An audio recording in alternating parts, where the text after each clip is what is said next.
Well, good afternoon all. Poetry 4 for a 5-year-old. This poem is written by Flew Adcock. Flew Adcock is a British citizen who has born in New Zealand in 1934. Fleur Adcock ಅವರು ಬ್ರಿಟಿಷರ ನಾಗರಿಕರಾಗಿರ್ತಾರೆ. ಅವರು ನ್ಯೂಜಿಲೆಂಡ್ನಲ್ಲಿ 1934ರಲ್ಲಿ ಜನಿಸಿರ್ತಾರೆ. She worked as a librarian in London. ಅವರು ಲಂಡನ್ನ ಒಂದು ಲೈಬ್ರರಿಯನ್ ಆಗಿ ಕೆಲಸ ಮಾಡ್ತಾರೆ. ಲೈಬ್ರರಿಯನ್ ಅಂದರೆ ಗ್ರಂಥಪಾಲಕರು ಅಂದರೆ ಲೈಬ್ರರಿ ನೋಡ್ಕೊಳ್ಳೋರು ಅಂತ ಅರ್ಥ ಆಗ್ತದೆ. She has also edited. ಅವರು ಕೆಲವೊಂದು ಎಡಿಷನ್ ಅನ್ನು ಮಾಡಿರ್ತಾರೆ. ಅದು ಯಾವುದಂದ್ರೆ the Faber book of 20th century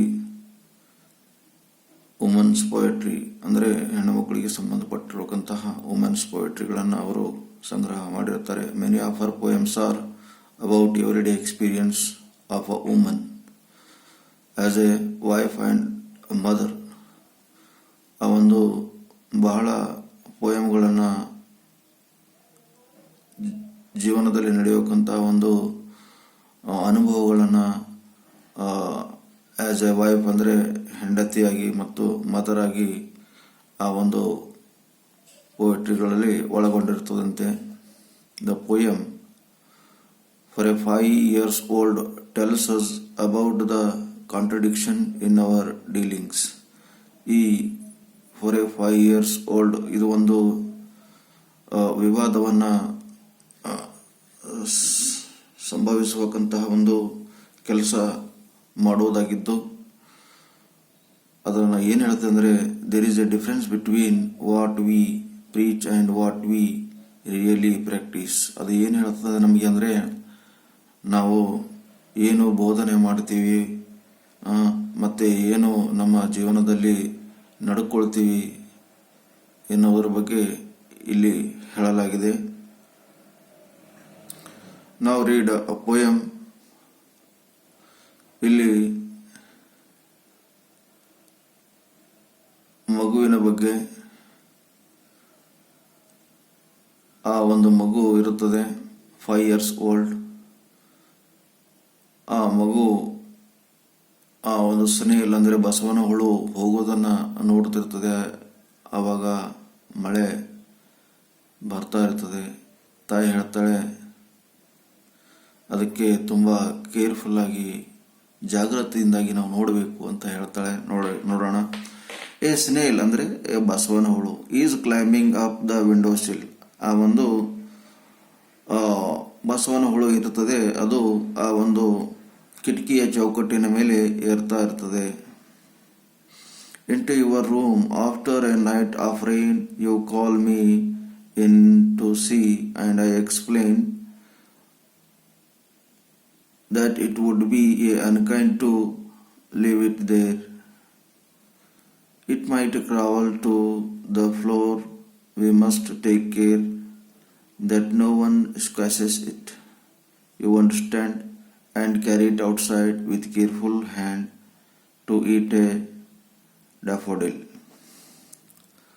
ಆ ಕಿಟಕಿಯ ಚೌಕಟ್ಟಿನ ಮೇಲೆ ಇರಬೇಕಂತ ಒಂದು ಬಸವನ ಹುಳು ನೋಡಿ ಆ ಮಗು ತನ್ನ ತಾಯಿಗೆ ಕರೀತದೆ.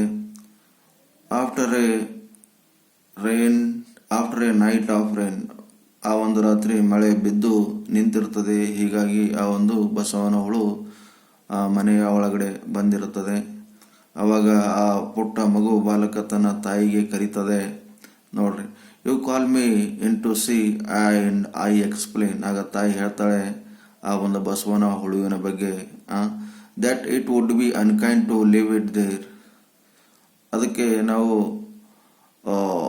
ಅನ್ಕೈಂಡ್ ಅಂದರೆ ಪ್ರೀತಿ ಮಾಡದೇ ಇರೋದು ತಪ್ಪು. ಅದಕ್ಕೆ ನಾವು ಸೇಫ್ಟಿ ಅಥವಾ ಜಾಗ್ರತೆಯಿಂದ ಅದಕ್ಕೆ ನಾವು ನೋಡ್ಕೊಳ್ಬೇಕು ಅಂತ ತಾಯಿ ಹೇಳ್ತಾಳೆ. It might crawl to the floor, we must take care. ಮತ್ತೆ ಅದು ಕ್ರೌಲ್ ಅಂದರೆ ತೆವಳು, ಮೆಲ್ಲಗೆ ಅದು ಹೋಗ್ತದೆ ಆ ಒಂದು ನೆಲದ ಮೇಲೆ. V must take care. ಅದಕ್ಕೆ ನಾವು ಚೆನ್ನಾಗಿ ನೋಡ್ಕೋಬೇಕು. ಯಾರಾದರೂ ಕಾಲು ಕೊಟ್ಟಾಗ ಅದರ ಮೇಲೆ ಅದು ಕ್ರಶ್ ಆಗಿಬಿಡುತ್ತೆ, ತುಂಡಾಗುತ್ತೆ, ಪುಡಿ ಆಗುತ್ತೆ, ಸತ್ತೋಗ್ಬಿಡ್ತದೆ, ಕಾಲಲ್ಲಿ ಬರ್ತದೆ. ಅದಕ್ಕೆ ನಾವು ತೆಗೆದುಕೊಂಡು ಹೊರಗೆ ಹೋಗಬೇಕು. That no one scratches it.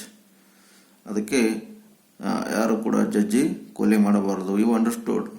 And carry it outside. ಅದಕ್ಕೆ ಹೊರಗಡೆ ತೆಗೆದುಕೊಂಡು ಹೋಗಬೇಕು. With careful hands. ಮೆಲ್ಲಗೆ ಆ ಒಂದು ಬಸವನ ಹುಳಿಗೆ, ಸ್ನೇಲ್ ಅಂದರೆ ಬಸವನ ಹುಳಿಗೆ ಮೆಲ್ಲಗೆ ನಾವು ತೆಗೆದುಕೊಂಡು ಹೋಗಿ ಅದಕ್ಕೆ ಹೊರಗಡೆ ಬರಬೇಕು. To it a daffodil. Daffodil ಅಂದರೆ ಇದು ಹಳದಿ ಬಣ್ಣದ ಒಂದು ಹೂವು ಆಗಿರುತ್ತದೆ. ಭವಿಷ್ಯ ಆ ಸ್ನೇಲ್ ಅಂತ ಒಂದು ಬಸವನ ಹುಳು ಹಳದಿ ಬಣ್ಣದ ಹೂವು ತಿಂತದೆ. ಅದಕ್ಕೆ ಚೆನ್ನಾಗಿ ಜಾಗ್ರತೆಯಿಂದ ಹೋಗಿ ತೆಗೆದುಕೊಂಡು ಹೋಗಿ ಆ ಒಂದು ಡ್ಯಾಫೋಡಿಲ್ ಎನ್ನುವಂಥ ಹೂವಿನ ಗಿಡದ ಹತ್ರ ಒಯ್ದು ಬಿಡು. ಅಲ್ಲಿ ಹೋಗಿ ಅದು ಹೂವು ತಿಂದು ಅಲ್ಲೇ ಬದುಕ್ತಾ ಇರ್ತದೆ ಅಂತ ತಾಯಿ ಮಗನಿಗೆ ಹೇಳ್ತಾಳೆ. I see then that unkind of faith prevails. Your gentleness is molded still by words. I see then that a kind of faith of prevail. ನಾವು ನೋಡಿದ್ದೀನಿ ಅದಕ್ಕೆ that a kind of faith, ಮತ್ತೆ ಅದಕ್ಕೆ ಚೆನ್ನಾಗಿ ಮತ್ತೆ ನಂಬಿಕೆಯಿಂದ ಅದಕ್ಕೆ ನಾವು ನೋಡಿಕೊಳ್ಳೋದಲ್ಲದೆ your gentle is moulded still by words. ಮತ್ತು ನಾವು ಅದಕ್ಕೆ ಕರುಣೆ ತೋರುವುದಾಗಲಿ, ಅದಕ್ಕೆ ಚೆನ್ನಾಗಿ ನೋಡ್ಕೊಳ್ಳೋದಾಗಲಿ ನಾವು ಮಾಡಬೇಕು. ಅದಕ್ಕೆ ಚೆನ್ನಾಗಿ ನೋಡಿಕೊಂಡಾಗ ಅದು ಒಂದು ಜೀವಿ, ಅದು ಒಂದು ಸಣ್ಣ ಜೀವಿ, ಒಂದು ಕ್ರಿಯೇಚರ್ ಆಗಿರ್ತದೆ. ಅದಕ್ಕೆ ನಾವು ಚೆನ್ನಾಗಿ ನೋಡ್ಕೊಳ್ಬೇಕು. ಅದರ ಜೊತೆ ನಾವು ರೂಢಾಗಿ ವರ್ತನೆ ಮಾಡಬಾರ್ದು ಎನ್ನುವುದಕ್ಕಂಥ ಮಾತು ತಾಯಿಯ ಬಾಯಿಯಿಂದ ಮಗನಿಗೆ ಹೇಳ್ತಾಳೆ. ಫ್ರಮ್ ಮೀ ಅಂದರೆ ತಾಯಿ ಇದಕ್ಕಿಂತ ಮೊದಲು ಏನು ಮಾಡಿದ್ದಾಳೆ ಅಂತೇನೋದ್ರ ಬಗ್ಗೆ ಇಲ್ಲಿ ಹೇಳ್ತಾ ಇದ್ದಾಳೆ. Who have trapped mice and shot wild birds. ತಾಯಿ ಇದಕ್ಕಿಂತ ಮೊದಲು ಏನು ಮಾಡಿರ್ತಾಳೆ ಅಂದರೆ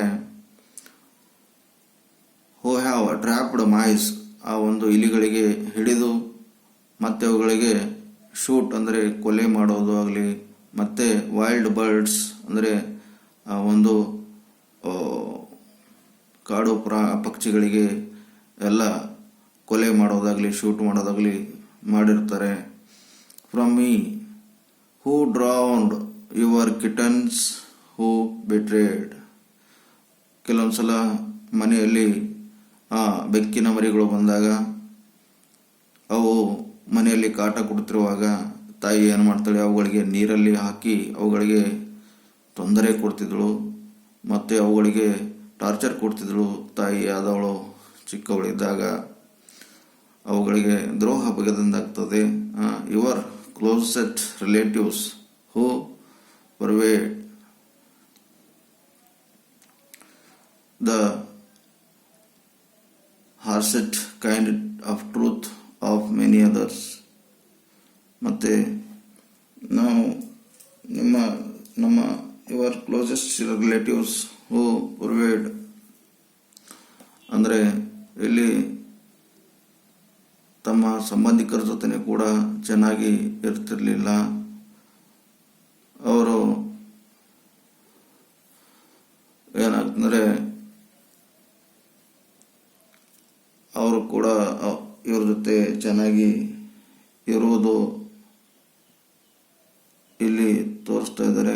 ತಾಯಿಯಾದವರು ಅವರ ಸಂಬಂಧಿಕರ ಜೊತೆ ಆಗಲಿ, ಪ್ರಾಣಿ ಜೊತೆ ಆಗಲಿ, ಇಲಿಗಳ ಜೊತೆ ಆಗಲಿ, ಪಕ್ಷಿಗಳ ಜೊತೆ ಆಗಲಿ, ಒಂದು ಟೈಮಲ್ಲಿ ಈ ತಾಯಿ ಎಲ್ಲ ಹೇಟ್ ಮಾಡ್ತಿದ್ರು.